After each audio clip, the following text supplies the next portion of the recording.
Hello guys, আমরা আসছি ছইলা নিতে। এই দেখেন ভাই একটা ছইলা পাইছে, ভাই একটু দেখেন দেখেন দেখেন। ও নো বেবি বেবি,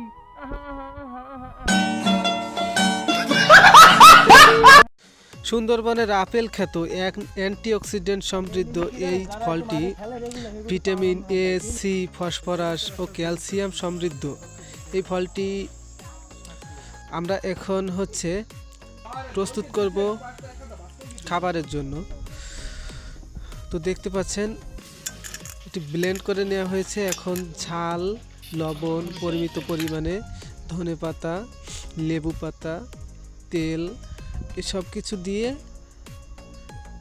এটিকে তৈরি করা হচ্ছে টক খাবার জন্য। আমরা সবাই বসেছি ধারে খাবার জন্য। হ্যাঁ, সেই স্বাদ। এই ফলটি থেকে যে ফুল হয় এই গাছে, এই ফুলের মধু আপনি খেয়েছেন? আপনাদের